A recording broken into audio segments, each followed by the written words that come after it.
everyone, welcome to the Dyl Pickle Movie Network. I am Dylan Randazzo. Today we are going to be talking about the 2023 Oscars. They just happened Sunday night. This has taken a few days to get this video together for two reasons. One, because I wanted to mull it over in my head. Last year I did a video directly after the Oscars and forgot some major talking points. The other thing being that if you've noticed, my videos look a little different because usually I'm facing the other way and I have the lights behind me and visuals. It's just kind of the StreamYard webcam for the past few videos, and that's because I have been very busy with the show I am performing in, and it has taken a lot of my time.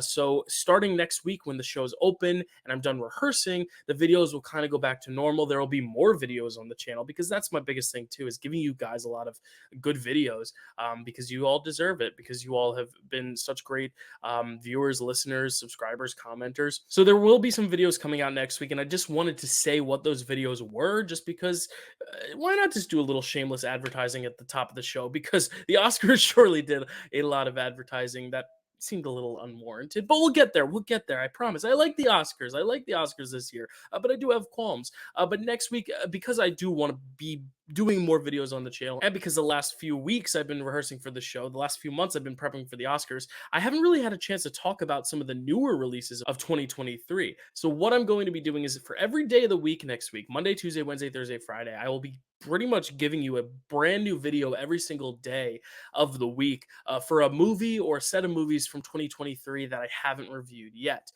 Monday, we will start with a basically January horror video. January is always known for crappy horror where the studios just kind of dump their horror at the top of the year, but this year we actually had some good January horror, so I'm going to be basically going through some of the highlight horror movies, both good and bad, of January. Then Tuesday I'll be giving you a review of Cocaine Bear, my most anticipated film of February that I have seen twice at this point to prepare for a video. Then Wednesday I will be giving you a review on Creed 3. Creed 3, that's right, the newest installment of the Rocky franchise. Then on Thursday of next week, I'll be giving you a review for Scream 6. And then next Friday, I'll be talking about Shazam! Fury of the Gods, which is the newest release coming out tomorrow in wide release. Exciting reviews Monday through Friday because I want to do some catch up on this channel.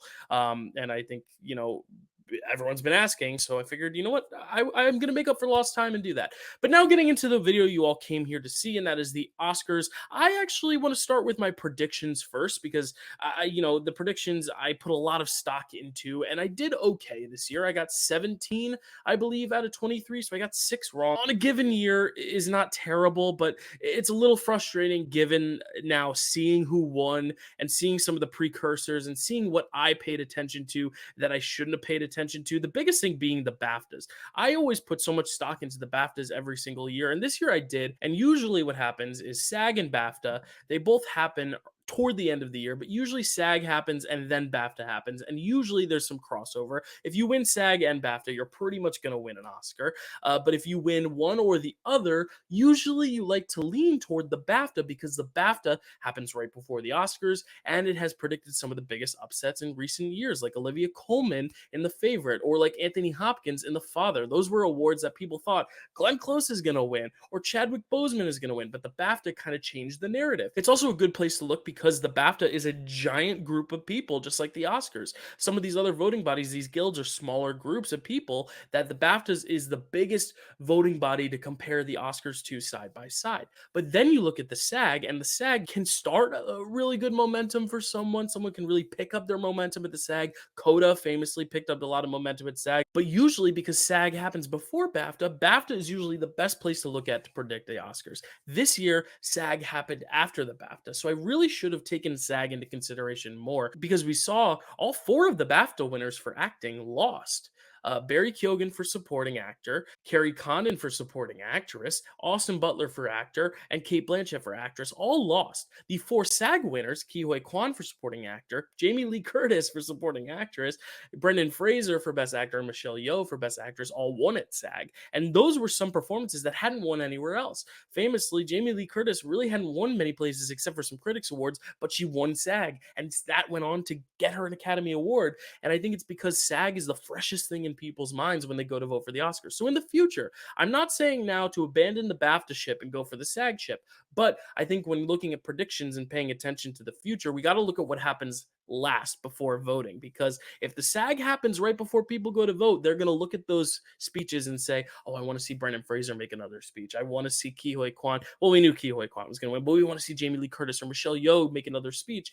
Whereas if the SAG happened before the BAFTA and the BAFTA happens and then Austin Butler is the last one to give a speech before the Oscar voting, or Kerry Condon is the last person to give a speech, I think that could have changed the race a little bit. So I really think going forward, we're not necessarily going to have to prioritize one over the other. It's more so going to be, we're going to prioritize which one came last and see if that has an impact on voting. I still don't know how to crack the code with predictions, but this was probably the toughest year for above the line categories. But I think that can segue us into the Oscars themselves, in that it made for a really fun ceremony, because while one film did win a lot, some awards that it won itself, like original screenplay, some people thought it was a two-way race with Everything Everywhere and Banshees, but especially supporting actress with Jamie Lee Curtis taking that win.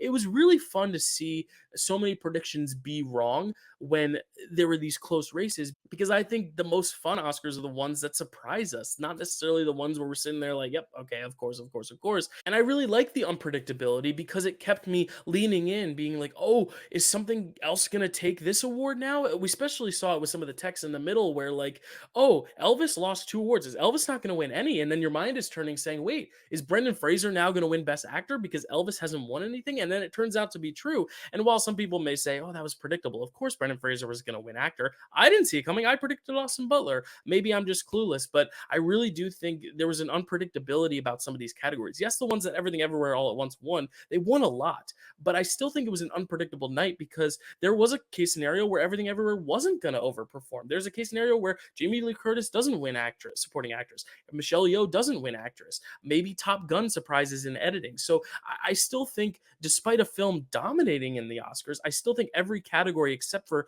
supporting actor and I guess by the end director and picture all had a little bit of suspense to it, because the BAFTAs didn't go all in on Everything Everywhere All at Once, to where I could have seen Everything Everywhere All at Once surprisingly missing a few categories. So I think that's why it was such an exciting ceremony. I remember a few years ago, I guess it's more than a few years ago, it was like 2013, so 10 years ago, I remember I predicted 22 out of 24 categories right, and it was exciting as an Oscar predictor to be like, I got 22 of those right. The only 2 I missed were 2 short films, but there was also kind of like a eh, it kind of made for a boring ceremony because of it. So I think, you can either be happy that you got a lot right, or you can be happy that you got a lot wrong, because it gives for a more entertaining show. That's the way I look at it. And for me, because I was getting so many wrong, it made for a more engaging, entertaining show, because then was thrown for a loop in a lot of places. For example, Babylon, I thought was going to be a lock for production design. Then all of a sudden, All Quiet on the Western Front wins production design. And because it had just won Best International Film, and then it wins cinematography, and then production design and score,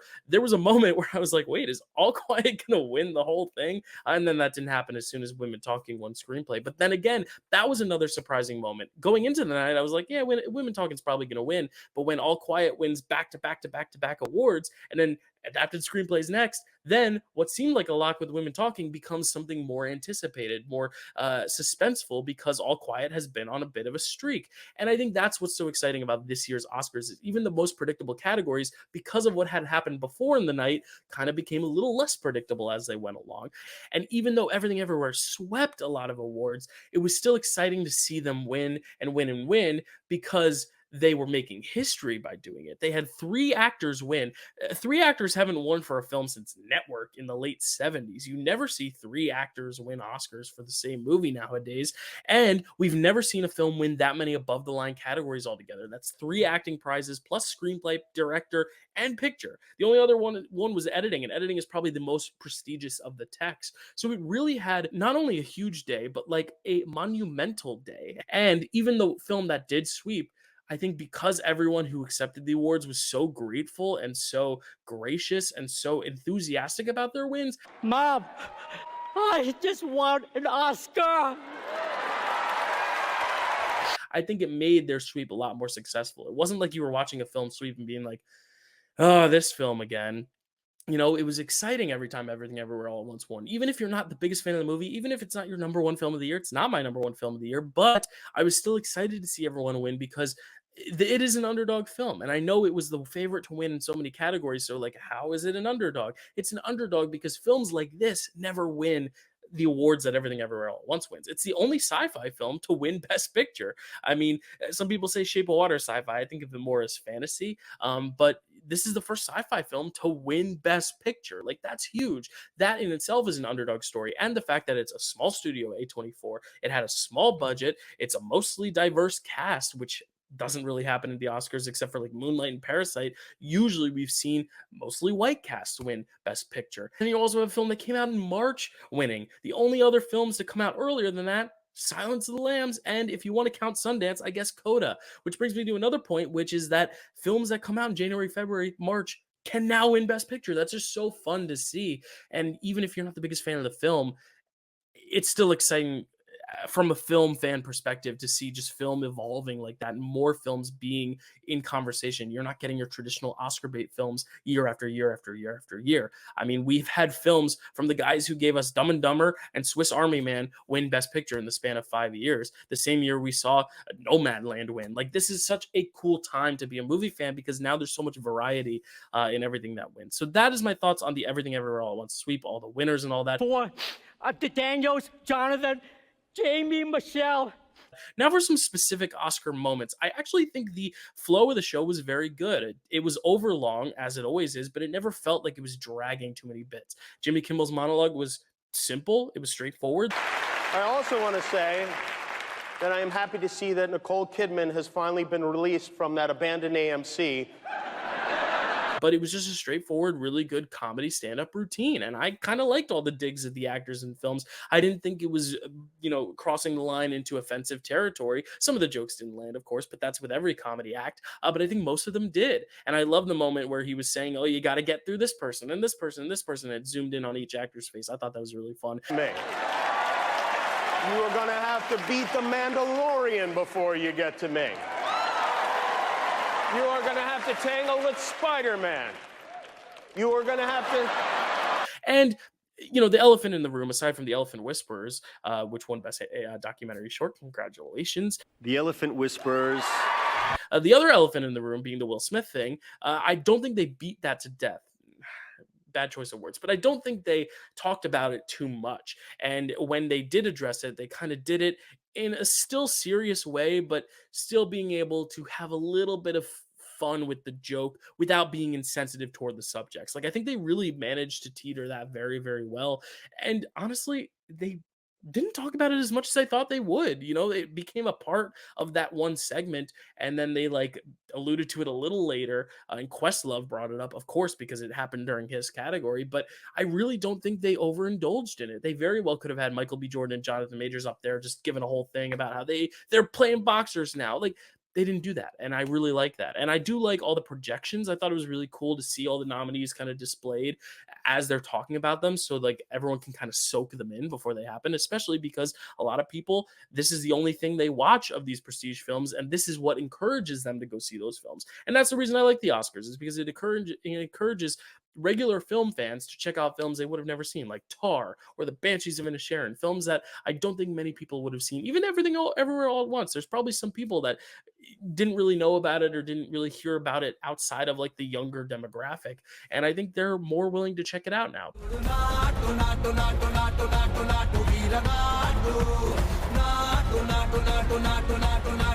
As for the musical numbers, I really liked some of the musical numbers. I thought Rihanna did a great job. The Diane Warren song was a Diane Warren song. It was fine. But Naatu really lit up the stage. It was the highlight moment for a lot of people. I also think this was just a great advertisement for RRR as well. A film that I don't know how the general public really feels or even knows about it. This just brought awareness. I know a lot of people tuned in and were like, wait, I want to check out that movie. And that's what's so cool about the Oscars. Again, it's giving us a taste of some of the best of the year that maybe we had never heard of. This encouraged me to watch all the short films, and some of those short films are my favorite films of the year, like The Red Suitcase. I really loved those films, and especially seeing An Irish Goodbye win and seeing the one actor have everyone sing him happy birthday on the show. Happy birthday to you. there's something so beautiful about awarding all types of cinema at the Oscars, even if there are films that dominate, or even if there's only a crop of films that get nominated. There are so many films left out. Obviously, that's going to happen, but especially the short films, like these are people that may never win an Oscar again or even be nominated, and they're getting their spotlight. And this kind of transitions me into one of my negatives on the show, and that is playing people off. And I get it, they have to keep the show going, but when you need to cut time from someone's speech, when she literally had it on her phone, I'm thinking of the woman who won for the Elephant Whisperer. She had the speech on her phone. You very clearly saw she was about to read off her phone, steps up to the mic, and they immediately start playing her off. To my motherland, India.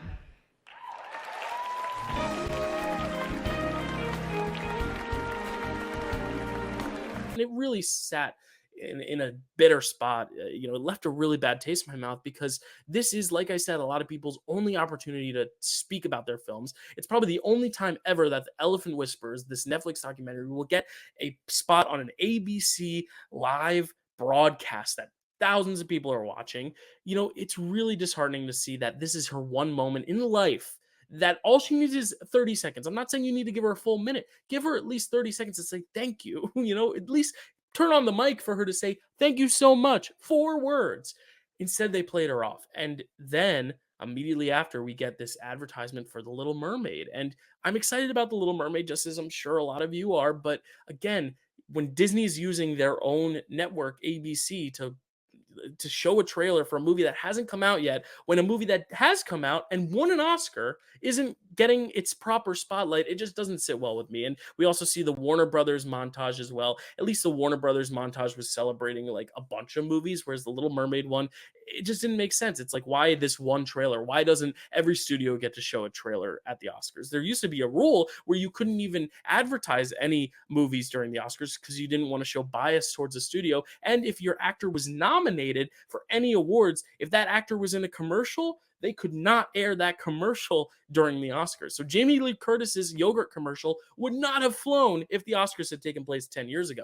But the rules have changed, especially with Disney having such a stronghold on the Oscars by owning ABC. I just think it was an unnecessary moment. Yes, you can play the trailer during the commercial break, fine, but to have Melissa McCarthy and Halle Bailey come out just to present that, like, at least have them present an award for something. Like, have them come out, present best costumes, and be like, speaking of costumes, we have a really cool costume in this new movie. Show the clip, maybe a 30-second trailer, and then say, go check it out. There's some cool costumes. Speaking of, let's talk about this year's costumes, and then proceed.